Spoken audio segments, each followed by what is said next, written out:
Hello, good morning and नमस्कार। मेरा नाम है रिया और स्वागत है आपका जागरण बिजनेस के इस लाइव शो पर जिसका नाम है बाजार एट 9।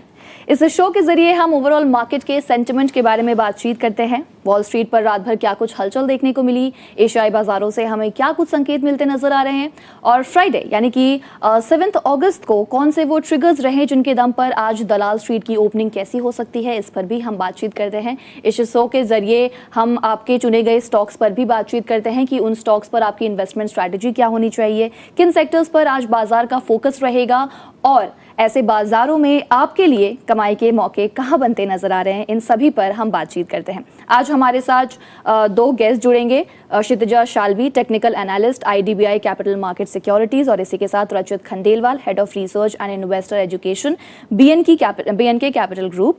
तो ये दोनों ही गेस्ट हमारे साथ इस शो में जुड़ेंगे और आपके सवालों का जवाब देंगे। तो आप प्लीज अपने क्वेश्चंस पोस्ट करते रहिएगा ताकि आपको आपकी इन्वेस्टमेंट स्ट्रैटेजी पता चल पाए। तो चलिए हम बातचीत का सिलसिला आगे बढ़ाएंगे और सबसे पहले देखेंगे कि ग्लोबल मार्केट में फिलहाल क्या कुछ चल रहा है। क्या ईरान और अमेरिका के बीच जो युद्ध था वो थमते नजर आ रहे हैं या फिर उसमें कोई नया अपडेट शामिल हुआ है। तो इसी के साथ मैं स्टूडियो में अपने को एंकर चंद्रशेखर को इंट्रोड्यूस करना चाहूंगी। मैं उनसे जानना चाहूंगी कि ग्लोबल मार्केट से क्या कुछ अपडेट मिलते नजर आ रहे हैं, और इसी के साथ मार्केट की जो ओपनिंग है, गिफ्ट निफ्टी क्या संकेत दे रहा है, मार्केट की ओपनिंग कैसे हो सकती है। चंद्रशेखर, हाय, गुड मॉर्निंग रिया, गुड मॉर्निंग सभी दर्शकों को। तो ग्लोबल मार्केट से संकेत काफ़ी पॉजिटिव है, गिरावट का कोई डर नहीं है, इसलिए सोमवार की शुरुआत काफ़ी अच्छे नोट पर हो सकती है। फिलहाल गिफ्ट निफ्टी अभी 20 से 25 पॉइंट्स की तेज़ी के साथ कारोबार कर रहा है। हालांकि डाउ फ्यूचर्स में हल्का गिरावट, हल्का दबाव देखने को मिल रहा है, गिरावट के साथ ये ट्रेड कर रहा है। लेकिन निकाई एशियाई बाज़ारों में ज़बरदस्त तेज़ी, निकाई करीब 2% तक चढ़ा हुआ है। इसके अलावा हैंग सेंग और संखाई कंपोजिट्स भी इन ग्रीन कारोबार कर रहे हैं। अब बात करते हैं बाज़ार के लिए आज अहम ट्रिगर। तो सबसे बड़ा अहम ट्रिगर था जो वीकेंड में आया है, अमेरिकी जॉब मार्केट का डेटा जो अनुमान से काफ़ी कमज़ोर रहा है। इससे होगा यह है कि अब US फेड ब्याज दरों में कोई बदलाव नहीं करेगा। पहले ये आशंका थी, ये संभावना थी कि US फेड ब्याज दरें बढ़ा दे महंगाई पर कंट्रोल करने के लिए, लेकिन चूंकि लेबर मार्केट में सुस्ती के संकेत मिल रहे हैं, इसलिए US फेड अब ब्याज दर में कोई बदलाव नहीं करेगा, इसकी संभावना काफ़ी बढ़ गई है।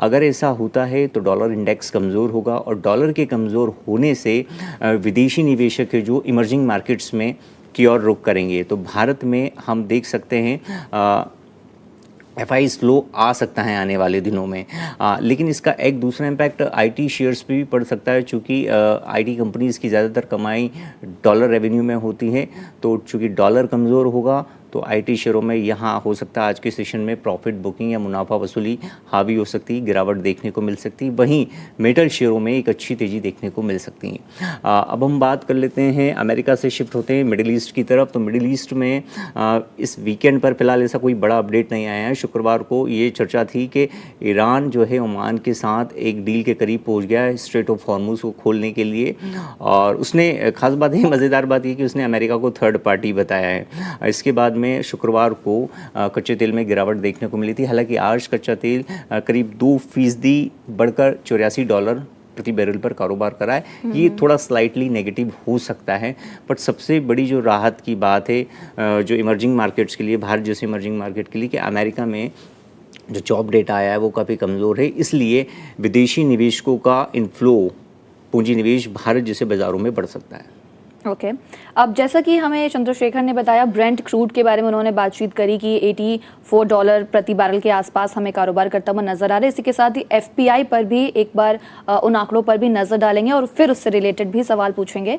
तो अगर मैं FIIs की बात करूं तो 7 अगस्त के अगर हम डेटा पिक करें यानी कि शुक्रवार के दिन, तो FIIs ने 480 करोड़ के शेयर खरीदे थे, और इसी के साथ DIIs ने लगातार तीसरे दिन भी खरीदारी अपनी जारी रखी, और इसी के साथ उन्होंने 235 करोड़ के शेयर खरीदे। इसी के साथ एक और डेटा पर भी मैं आपका जो फोकस है वो शिफ्ट करना चाहूंगी, और वो है बॉन्ड यील्ड्स की तरफ। अमेरिका में 10 ईयर और 2 ईयर के जो ट्रेजरी बॉन्ड की यील्ड है वो 4.66% और 4.20% के ऊपर ट्रेड कर रही है। ऐसे में चंद्रशेखर, मैं आपसे जानना चाहूंगी कि जो आपने FIIs FPIs के इन्फ्लोज के बारे में हमें बताया, तो जो सवाल है वो ये है कि विदेशी पैसा आखिर लौट क्यों रहा है। ठीक है, पहला सवाल। दूसरा कि कौन से वो सेक्टर्स हैं जिन पर एफपीआई अपने नज़र बनाए रखे हुए हैं, और तीसरा कि जो ये फैक्टर्स हैं ये निवेशकों के लिए किन मायने में खास और निवेशकों के लिए इसके क्या संकेत बनते नजर आ रहे हैं? सूर्या, मुझे ऐसा लगता है कि जो मार्च के बाद से भारतीय बाज़ारों में, ग्लोबल मार्केट्स में जो गिरावट हुई है, खासकर भारतीय बाज़ारों की अगर हम बात करें तो वैल्यूएशंस काफ़ी फेयर हो गए हैं।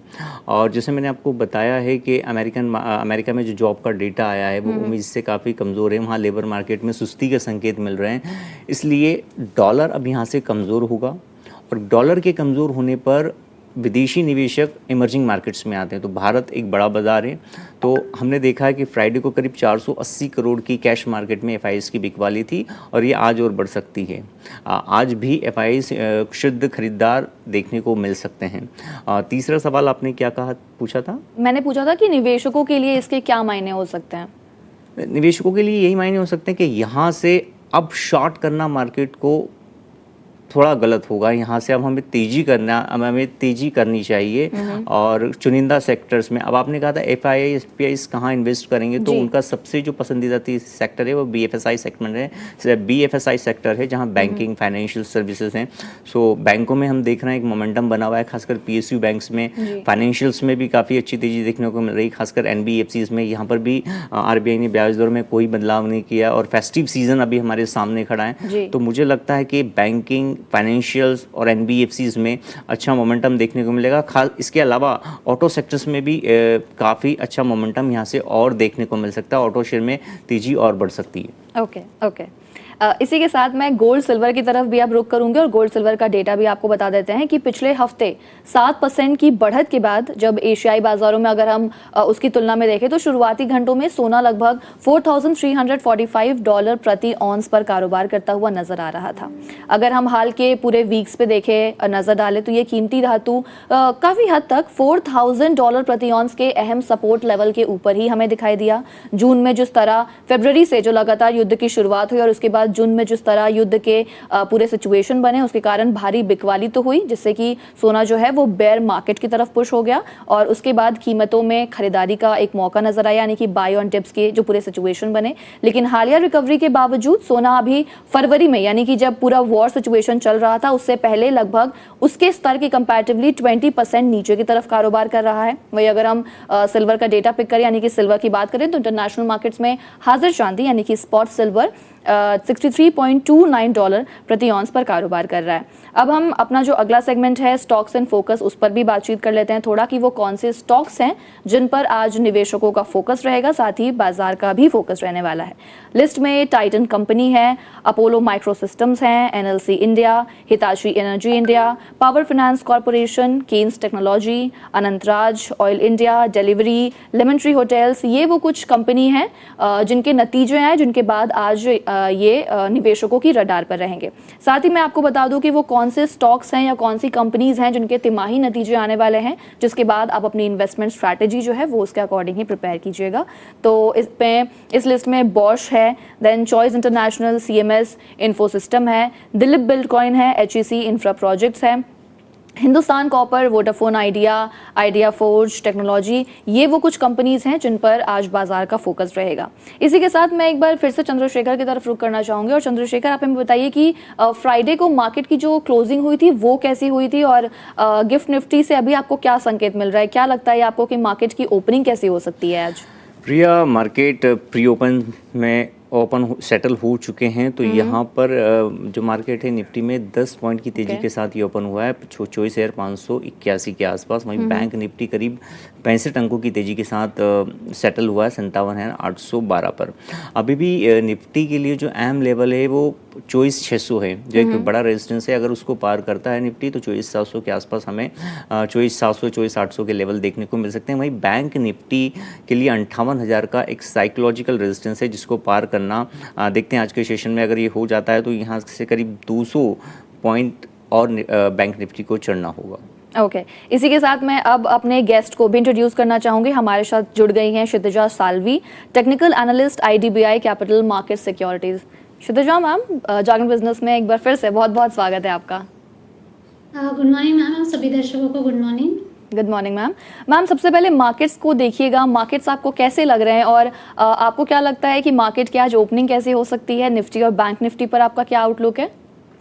देखा जाए तो एसजीएक्स वैसे फ्लैट ही है, तो मुझे लग रहा है निफ्टी और बैंक निफ्टी दोनों भी फ्लैट ही ओपन हो सकते हैं। चांसेस ज्यादा वही फ्लैट ओपन होने की ही है।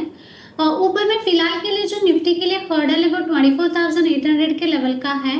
जब तक वो 200 एसएमए के ऊपर निफ्टी सस्टेन नहीं करता तब तक थोड़ा मोमेंटम जो है वो साइडवेज ही रहेगा।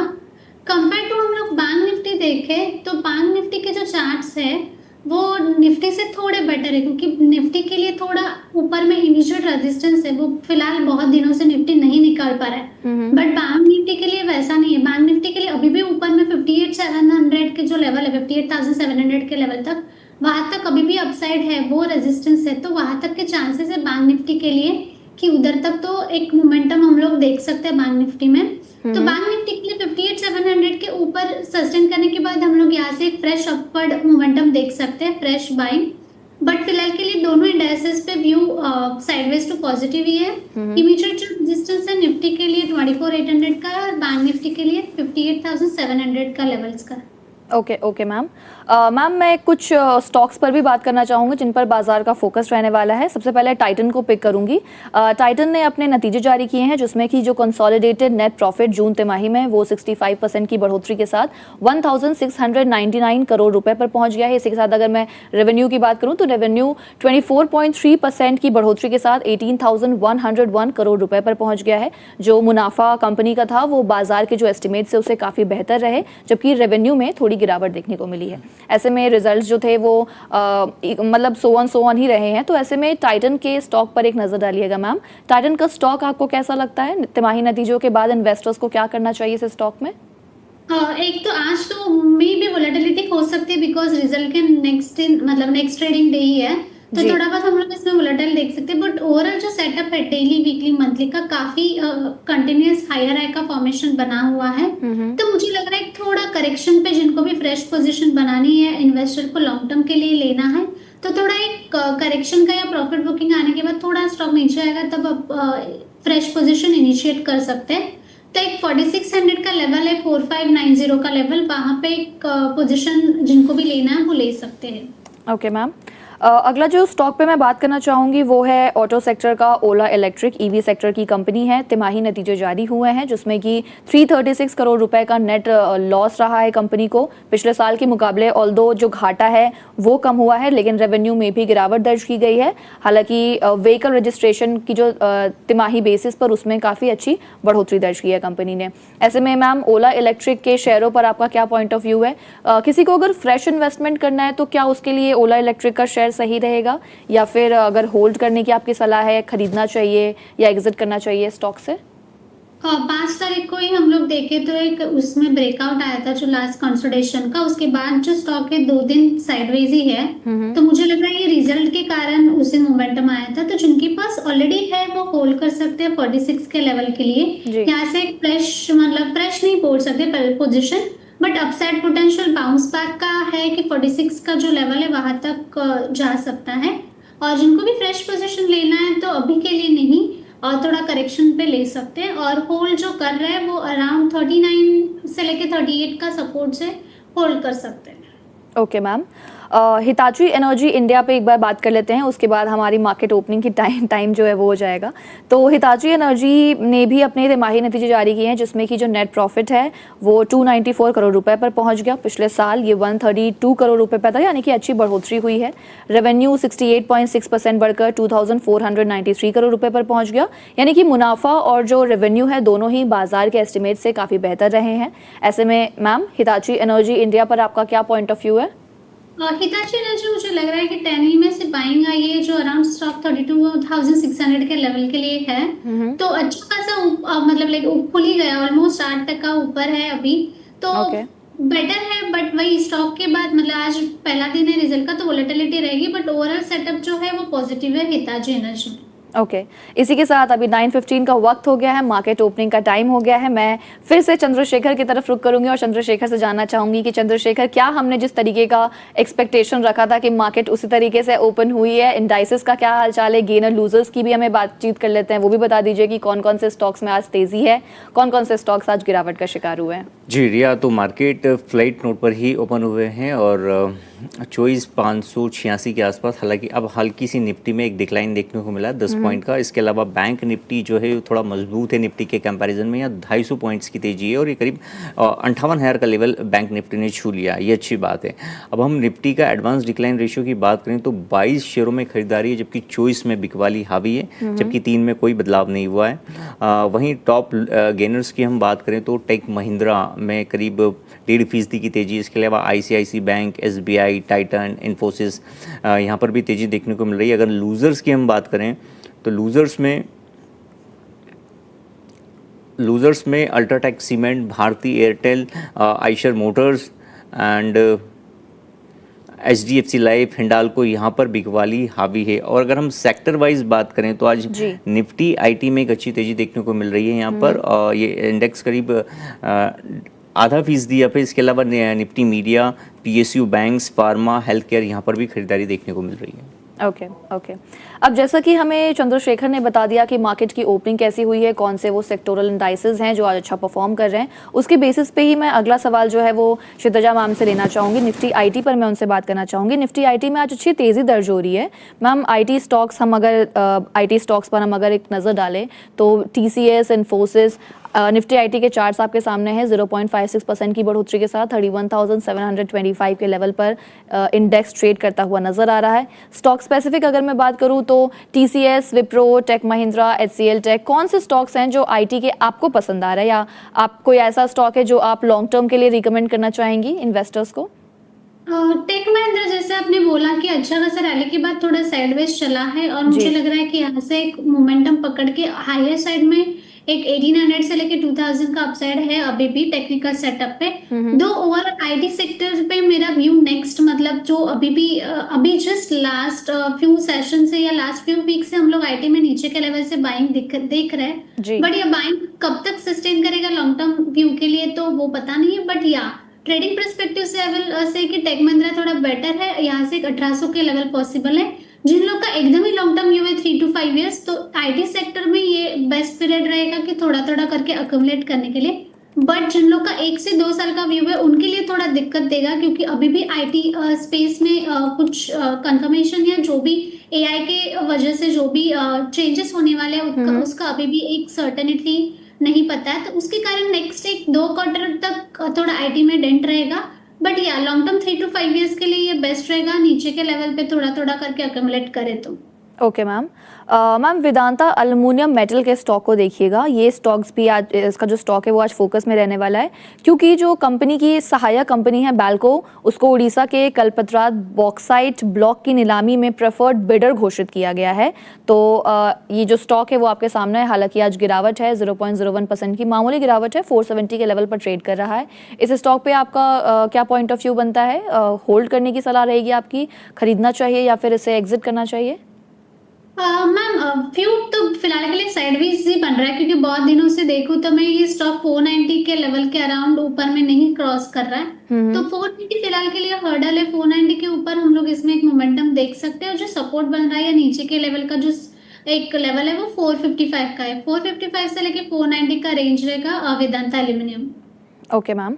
अगला जो स्टॉक पे मैं बात करना चाहूँगी वो है doctor Reddy's laboratory, pharma company है, और इन्होंने नोवार्टिस इंडिया के साथ भारत में कुछ ब्रांड्स के प्रमोशन और एक्सपेंशन वितरण के समझौते को खत्म कर दिया है। कंपनी ने बताया कि जो फैसला है वो नोवार्टिस इंडिया में कंट्रोलिंग हिस्सेदारी बदलने के बाद लिया गया है। तो ऐसे में डॉक्टर रेड्डीज लैब का जो चार्ट है वो आपके सामने है। 0.19% की बढ़ोतरी के साथ 1174 के लेवल पर स्टॉक ट्रेड करता नजर आ रहा है। पहला तो सवाल मैम यही होगा कि इस स्टॉक पर आपका क्या पॉइंट ऑफ व्यू है, क्या आउटलुक बन रहा है, लॉन्ग टर्म के लिए आपको अच्छा लगता है ये स्टॉक? और दूसरा सवाल ये होगा कि फार्मा एज अ स्पेस, मतलब पूरे सेक्टर की अगर मैं बात करूं तो उस पे आपका क्या आउटलुक बनता है? कोई और स्टॉक जो आपको पसंद आ रहे हैं इस वक्त फार्मा सेक्टर से? डॉक्टर रेड्डी की हम लोग पहले बात करें तो नीचे के लेवल से सपोर्ट से बाइंग आया है, तो मुझे लग रहा है थोड़ा बाउंस एक्सपेक्टेड है इसमें। तो ऊपर के लेवल में जैसे ही 1190 के ऊपर ये सस्टेन करता है तो हम लोग यहाँ से एक 1240 1250 के लेवल देख सकते हैं।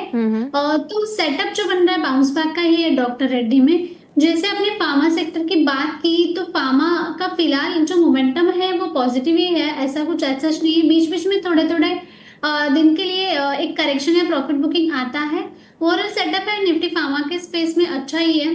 तो बहुत सारे ऐसे स्टॉक्स है लाइक ओवरऑल तो हम लोग उसमें बेट ले सकते हैं, जैसे कि not only pharma but health care space भी। तो डीबीस लैब अच्छा है, उसमें अपोलो हॉस्पिटल अच्छा है, तो ये स्टॉक में आप देख सकते हैं long term time view frame से। ओके मैम, अगले जिस स्टॉक पर हम बात करने वाले हैं वो है ऑयल इंडिया का। ऑयल इंडिया के भी तिमाही नतीजे जारी हुए हैं। 60.4% जो है वो नेट प्रॉफिट में बढ़ोतरी हुई है। इसी के साथ 2870 करोड़ रुपए पर नेट प्रॉफिट दर्ज किया गया है। पिछली तिमाही में 1789 करोड़ रुपए पर था। रेवेन्यू में भी बढ़ोतरी हुई है और इसी के साथ एबिटा में भी बढ़ोतरी हुई है। तो ऐसे में ऑयल इंडिया के चार्ट्स आपके सामने है। 2.16% अप है। 452 के लेवल पर ये स्टॉक ट्रेड करता नजर आ रहा है। तो 452 के लेवल पर किसी को एंट्री करना हो तो कर सकते हैं, या फिर इस स्टॉक पर आप क्या पॉइंट ऑफ व्यू रखती हैं अपना? टाइम फ्रेम से हम लोग देखें तो जिनको एक स्मॉल छोटे बेट के लिए प्ले करना है तो यस, ये लेवल थोड़ा बेटर है। 10 EMA से बाइंग है, नीचे से सपोर्ट से बाइंग आया है, तो यहाँ से 465 का जो लेवल है वहां तक एक मतलब बाउंस एक्सपेक्टेड या एक हर्डल है। तो 465 के लिए अराउंड स्टॉप लॉस जो है 440 के हिसाब से करके 465 लेवल के लिए पोजीशन ले सकते हैं। ओके मैम, इसी के साथ एक बार मैं फिर से गेनर्स की तरफ जाना चाहूँगी। गेनर्स और फिर लूजर्स से भी सवाल पिक कर सकते हैं। तो गेनर्स की अगर मैं बात करूँ तो लिस्ट आपके सामने है। Tech Mahindra, ICICI bank, SBIN, Infosys, Trent, ये वो 5 स्टॉक्स हैं जो आज गेनर्स की लिस्ट में शामिल हैं। इसी के साथ प्लीज़ लूजर्स के चार्ट्स भी लगा दीजिएगा। लूजर्स पर भी हम बात कर सकते हैं। UltraTech cement, Bharti Airtel, HDFC life, Eicher motors, Adani ports, ये वो 5 ऐसे शेयर हैं जिन पे आज गिरावट देखने को मिल रही है। अडानी पोर्ट्स का शेयर लेते हैं। अडानी पोर्ट्स के जो शेयर है मैम, उस पर आपका क्या पॉइंट ऑफ व्यू बन रहा है? अडानी पोर्ट्स में हम काफ़ी पिछले कुछ दिनों से एक अच्छा मोमेंटम देख रहे थे, तेजी आई, फिर अब आज शेयर गिरा हुआ है। शेयर गिरा हुआ क्यों है, पहले तो यही पूछना चाहूंगी, क्या रीजन हो सकता है गिरने का? और दूसरा कि अडानी पोर्ट्स का शेयर आपको कैसा लगता है? बीच में ऐसा था कि लास्ट फ्यू वीक्स पहले कि अदानी के स्टॉक्स बहुत अच्छा खासा रैली हुआ था, कंटिन्यूस हायर फॉर्मेशन कर रहे थे। बट जैसे हम लोग देखे तो एक जुलाई मंथ में थोड़ा प्रॉफिट बुकिंग आना चालू हुआ और उधर से जो है सेलिंग स्टार्ट हुई, क्योंकि हम लोग देखे तो लास्ट 4 या 5 वीक्स है जो कंटिन्यूस सेलिंग है इसमें। तो अदानी पोर्ट्स में अभी भी जो चार्ट्स है डेली वीकली अभी भी वही सेलिंग के मोड में ही है सेटअप जो है वो। तो मुझे लग रहा है कि यहाँ पे और सेलिंग नीचे में अदानी पोर्ट्स में आ सकता है। 1645 का लेवल है, वहां तक एक्सपेक्टेड है। वो टूटने के बाद और नीचे आ सकता है 1580। तो फिलहाल के लिए व्यू जो है वो निगेटिव ही है ट्रेडिंग पर्सपेक्टिव से। ओके मैम, अडानी की कोई और स्टॉक जो आपको पसंद आ रहे हो इस वक्त, अगर अडानी पोर्ट्स नहीं है तो कोई और ऐसे स्टॉक? ऑलमोस्ट अदानी के सारे स्टॉक्स, अदानी पावर देखो, अदानी ग्रीन देखो, सेम सेटअप है। ऊपर से लेवल लेके नीचे में बहुत लाइक सेलिंग आया, हायर लेवल्स पे प्रॉफिट बुकिंग आया। तो मुझे लग रहा है थोड़ा ये करेक्शन फेज है, तो थोड़ा सेटल होने का वेट करने की बेटर रहेगा, बेहतरीन रहेगा। ओके मैम, ICICI बैंक के स्टॉक को देखिएगा। ICICI बैंक का जो स्टॉक है वो आज गेनर्स की लिस्ट में शामिल है। प्राइवेट बैंकिंग कंपनी है। इसमें भी हमने पिछले कुछ टाइम से एक अच्छा मोमेंटम देखा है। जो शेयर है वो रिकवरी के स्टेज पे ही नजर आ रहा है। तो ICICI बैंक के एक बार चार्ट्स लगाइएगा, देखिए ज़रा स्टॉक कैसा परफॉर्म कर रहा है। 1.36% अप है, 1440 के लेवल पर ट्रेड कर रहा है। ICICI बैंक पर आपका क्या पॉइंट ऑफ व्यू है? और अगर मैं बैंकिंग एज अ स्पेस पूछूँ ma'am, not PSU bank, only private bank, तो प्राइवेट बैंक में कोई ऐसा स्टॉक है जो आपको पसंद आता है? प्राइवेट बैंक में हम लोग देखें तो पहले तो हम लोग ICICI बैंक की बात कर लेते हैं। ICICI बैंक 1480 का जो लेवल है, हर्डल है, वहां तक थोड़ा दिक्कत दे रहा है, तो एक वहां से फिर से सेलिंग आ रही है। तो फिलहाल जो ICICI बैंक पे व्यू बन रहा है वो साइडवेज है, ट्रेडिंग पर्सपेक्टिव से लॉन्ग टर्म के लिए पॉजिटिव है। तो 1480 के बाद हम लोग एक इसमें एक फ्रेश मोमेंटम देख सकते हैं। बट जिन लोग को भी 1480 के लेवल एक 40-50 पॉइंट्स के लिए प्ले करना है, तो जो फ्राइडे का जो स्टॉप लॉस था 7th का 1418, वो लेवल के स्टॉप लॉस से हम लोग 1480 के लेवल के लिए प्ले कर सकते हैं। ओवरऑल हम लोग अभी बात करें प्राइवेट बैंक की, तो प्राइवेट बैंक फिलहाल के लिए PSU के कंपैरिजन में थोड़ा दिक्कत दे रहे हैं। क्योंकि एक्सिस बैंक देखे तो उसका भी सेटअप जो है वो निगेटिव है, एचडीएफसी बैंक का भी। तो उसमें हम लोग देखे तो एक इंडिसेंट ऐसा है कि जो सेटअप है साइडवेज है, बट ये जो रेंज है ऊपर में 1035 का, वो निकलने के बाद हम लोग इसमें और एक 50 to 100 पॉइंट का एक मोमेंटम देख सकते हैं। तो बैंकिंग स्पेस में स्पेसिफिकली प्राइवेट में तो इंडसेंड थोड़ा कंपेयर टू बाकी बैंकिंग में बेटर लग रहा है। ओके मैम, कुछ क्वेश्चंस भी हम ले लेते हैं। पहला जो सवाल हम लेते हैं वो है अथर्व बैनर्जी का। पीटीसी इंडिया पर जानना चाहते हैं, 199 पर ले रखा है। आधार हाउसिंग फाइनेंस ले रखा है 528 पर और टाटा केमिकल्स हैं 760 पर। तो आपसे जानना चाहते हैं कि इसके ट्रेंड पर मुझे गाइड कीजिए और टारगेट्स बता दीजिए शॉर्ट से मिड टर्म के लिए। तो एक ही करके लेते हैं मैम। पहला जो लेते हैं वो है पीटीसी इंडिया। पीटीसी इंडिया ये जो 176 के अराउंड स्टॉक चल जी रहा है। जी मैम, जी मैम। हाँ, इसमें ऑलरेडी रैली आ चुकी है, कंटिन्यूस आईआरआर फॉर्मेशन फॉर्म हुआ है। आज स्टॉक ऑलमोस्ट 2% नीचे है, तो फ्रेश पोजीशन के लिए तो नहीं। उन्होंने कितने पे लेवल पे लिया है बोला आपने? 199। थोड़ा प्रॉफिट बुकिंग इसमें आ सकता है। 167 का जो सपोर्ट है वहां तक। 199 लेवल के लिए थोड़ा टाइम जाएगा। ऊपर में जो है वो 200 का ही रेजिस्टेंस है। 200 के ऊपर हम लोग इसमें फ्रेश मोमेंटम देख सकते हैं। फिलहाल के लिए वो एक वो होल्ड कर सकते हैं तो होल्ड कर सकते हैं। तो 167 तक स्टॉक नीचे थोड़ा बहुत आ सकता है। इसकी मैं पहले ही उनको जानकारी दे रही हूँ। तो थोड़ा एक प्रेशर रहेगा क्योंकि रैली के बाद थोड़ा हम लोग प्रॉफिट बुकिंग ये लेवल पे देख सकते हैं। ओके मैम, अगला जो स्टॉक लिया था इन्होंने वो है आधार हाउसिंग फाइनेंस, 528 पर ले रखा है। एक सेकंड जी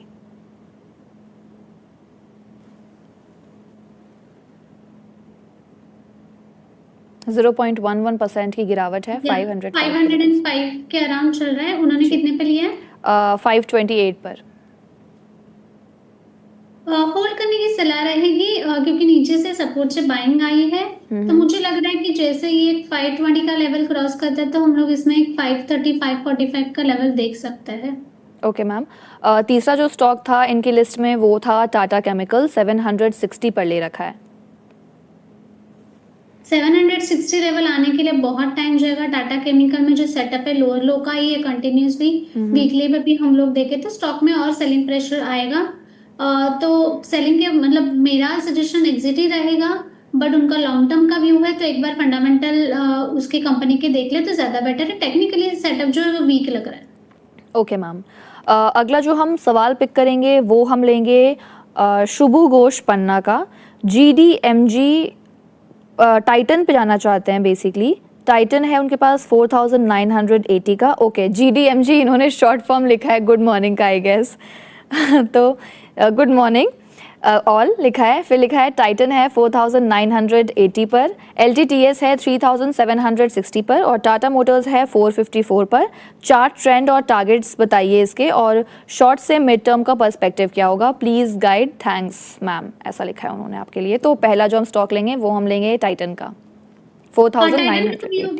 टाइटन का व्यू पॉजिटिव है तो होल्ड करने की सलाह रहेगी। ऊपर में हम लोग इसमें एक मोमेंटम देख सकते हैं 5100 का शॉर्ट टर्म में। वो क्रॉस करने के बाद या उसके ऊपर, वैसे भी अभी ऊपर में कुछ है नहीं क्योंकि कंटिन्यूसली टाइटन अभी ऑल टाइम हाई के लेवल पे ही चल रहा है। तो होल्ड करने की सलाह रहेगी। और जस्ट की है कि थोड़ा ऊपर में 5100 आने के बाद थोड़ा थोड़ा उनको शॉर्ट टर्म के लिए प्रॉफिट बुक करना है तो थोड़ा थोड़ा करके बुक करने की सलाह रहेगी। ओके मैम, अगला जो था वो है LTTS ले रखा है 3760 पर। 3760 होल्ड करने की सलाह रहेगी क्योंकि ये 3680 के ऊपर थोड़ा मोमेंटम है आईडी स्पेस में। तो 3700 के ऊपर जैसे ही जाता है तो हम लोग इसमें एक मोमेंटम देख सकते हैं ऊपर में 4000 के लेवल के लिए। ओके, टाटा स्टील को मैं पिक करूंगी, आज गेनर्स की लिस्ट में है। टाटा स्टील का जो स्टॉक है उसमें ज़्यादा नहीं मामूली बढ़त दर्ज हुई है, 0.80% अप है। ऐसे में 189 के लेवल पर ट्रेड कर रहा है। टाटा स्टील पर आपको कैसा लग रहा है मैम ये स्टॉक? टाटा स्टील पर आपका क्या पॉइंट ऑफ व्यू है? मेटल वैसे थोड़ा फिलहाल के लिए थोड़ा सा ये दे रहा है। टाटा स्टील भी देखे तो हम लोग अभी यहाँ से जस्ट आज का पहला दिन है, बाइंग आया तो मुझे लग रहा है 192 का लेवल है, वहां तक बाउंस एक्सपेक्टेड है। स्मॉलर एकदम छोटा मूव है क्योंकि 192 से कंटिन्यूस सेलिंग आ रहा है। जैसे 192 क्रॉस करता है या सस्टेन करता है तो हम लोग इसमें एक फ्रेश मोमेंटम देख सकते हैं 200-205 के लेवल के लिए। बट फिलहाल व्यू है वो शॉर्ट टर्म में sideways to slightly bounce back का ही है। Okay ma'am. Ma'am metal as a space अगर मैं बात करूँ तो जो इंडेक्स है मेटल, उसमें भी हमने पिछले काफ़ी टाइम से बहुत अच्छी रिकवरी देखने को मिली है हमें। तो मेटल में कोई और ऐसे स्टॉक हैं हिंडाल्को, नाल्को, जो आपको पसंद आते हैं? हिंडाल्को की बात करें तो यस, मतलब उस दिन जो फ्राइडे का था उसमें अच्छा खासा बाइंग आया था। तो चार्ट जो है वो बेटर है वीकली सेटअप में भी। तो हिंडाल्को यहाँ से 1150 के लेवल तक अपसाइड है, बट इसके लिए टाइम जाएगा। ये पोजिशनल पॉइंट ऑफ व्यू से हम लोग देखें तो ज्यादा बेटर है। Okay okay ma'am. और नाल्को, नाल्को आपको कैसा लगता है? नेशनल एल्यूमिनियम की बात करें तो जी। सेम हिंडाल्को और नेशनल एल्यूमिनियम के चार्ट्स ऑलमोस्ट सिमिलर ही है। तो यहाँ से 440 के लेवल तक हम लोग देख सकते हैं, बट वही ये भी 3 to 6 मंथ्स लेके थोड़ा मिड टर्म वाला स्पेस है, क्योंकि ये रैली आने के बाद प्रॉफिट बुकिंग आया था, नीचे से अभी सपोर्ट से बाइंग आई है। तो जस्ट बाइंग आई है तो ये ऊपर के लेवल तक जाने के लिए थोड़ा टाइम लेगा, बट ओवरऑल सेटअप है वो अच्छा है। Okay ma'am. एक बार एफएमसीजी सेक्टर को भी मैम देखिएगा, 0.12% डाउन है। 49,377 के लेवल पर ये इंडेक्स ट्रेड करता हुआ नज़र आ रहा है। निफ्टी एफएमसीजी में ऐसा क्या हो गया कि आज ये डाउन है? और कोई ऐसे स्टॉक जो आपको पसंद आ रहे हैं निफ्टी एफएमसीजी से? ओवरऑल एफएमसीजी में देखती हूँ तो बहुत ही स्लो मूविंग स्पेस रहता है। बहुत जब रैली आती है तो बहुत हार्डली टाइम के लिए आती है, बट जब उसमें साइडवेज या सेलिंग आती है तो वो कंटिन्यूस चलता रहता है। तो फिलहाल के लिए एफएमसीजी स्पेस में कुछ मुझे इतना अच्छा, मतलब स्टॉक स्पेसिफिक भी हम लोग देखें तो कुछ इतना है नहीं कि उस पे हम उसके ऊपर मैं कुछ राय दे सकूं। Okay ma'am. एक आखिरी मैं सेक्टर वाइज बात करना चाहूँगी, पीएसयू बैंक को पिक करेंगे। 0.44% डाउन है, 8,747 के लेवल पर ये इंडाइसेस जो है पीएसयू बैंक का वो ट्रेड करता नज़र आ रहा है। पीएसयू बैंक में आज गिरावट क्यों है? ये चार्ट देखिएगा। और पीएसयू बैंक में एसबीआई है या कोई और बैंक है जो आपको पसंद आ रहा है? देखो पीएसयू बैंक में तो लास्ट हफ्ता हम लोगों ने देखा तो अच्छा खासा मोमेंटम था, तो ये प्रॉफिट बुकिंग हो सकता है। एसबीआई के नंबर्स आए उसके बाद, उसके पहले ही बेसिकली स्टॉक में बाइंग आई थी। तो अभी नंबर्स के बाद स्टॉक में बहुत लोगों ने ऊपर के लेवल पे प्रॉफिट बुकिंग की है। तो मुझे लग रहा है कि इसी के कारण थोड़ा पीएसयू में हम लोग थोड़ा एक सेलिंग प्रेशर देख रहे हैं। बट ओवरऑल जो सेटअप है पोजिशनल पॉइंट ऑफ व्यू से अच्छा ही है, थोड़ा बहुत करेक्शन अच्छा रहता है। तो पीएसयू स्पेस में एसबीआई लॉन्ग टर्म के लिए अच्छा है, नो डाउट। बट थोड़ा रिजल्ट के बाद सेटल होने दो। नीचे में 1050 का लेवल है, वहां तक एक स्टॉक नीचे आने के चांसेस है। फ्रेश पोजीशन जिनको भी लेनी है तो 1050 लेवल एंट्री के लिए थोड़ा बेटर रहेगा। Okay ma'am. अगला जो स्टॉक पर हम बात करेंगे वो है अनंतराज का। रियल एस्टेट की कंपनी, डेटा सेंटर की कंपनी है और इन्होंने भी अपने तिमाही नतीजे जारी किए हैं। 19% की जो बढ़ोतरी हुई है नेट प्रॉफिट में हुई है, 150 करोड़ रुपए पर पहुंच गया है। रेवेन्यू में भी बढ़ोतरी हुई है, 7% बढ़ गया है, 631 करोड़ रुपए पर दर्ज हुआ है। और इसी के साथ एबिटा में भी 22% की बढ़ोतरी हुई है, 183 करोड़ रुपए पर पहुंच गया है। इसके साथ ही जो कंपनी ने एक बड़ा अनाउंसमेंट किया है वो डेटा सेंटर और क्लाउड बिजनेस को अलग अलग करके अशोक क्लाउड में मर्जर करने की जो मंजूरी है वो मिल चुकी है कंपनी को। तो ये एक बड़ा अपडेट है कंपनी के लिए। ऐसे में अनंतराज का स्टॉक देखिएगा, 0.27% अप है, 617 के लेवल पर ट्रेड कर रहा है। कैसा लग रहा है आपको ये स्टॉक मैम?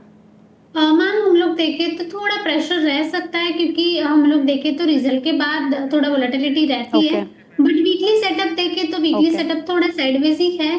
जैसे ये 660 के लेवल के ऊपर सस्टेन करता है तो हम लोग इसमें एक मोमेंटम देख सकते हैं 750 के लेवल तक। तो फिलहाल के लिए व्यू साइडवेज ही है। Okay okay, thank you so much ma'am हमारे साथ आज जुड़ने के लिए। आपने अपना वक्त दिया हमें, उसके लिए आपका बहुत बहुत शुक्रिया। लेकिन जाने से पहले आप अपना प्लीज़ एक बार डिस्क्लेमर दे दीजिए। हाँ, हम लोगों ने अभी जो भी सभी जानकारी या कोई भी स्टॉक के बारे में हम लोगों ने डिस्कस किया वो केवल शैक्षणिक और सामान्य उद्देश्य के लिए किया था। तो शेयर बाजार में निवेश जोखिम के अधीन है, तो कोई भी निवेश निर्णय लेने से पहले आप वित्तीय सलाहकार से जरूर परामर्श करें। धन्यवाद। Thank you so much ma'am, have a good day. Thank you.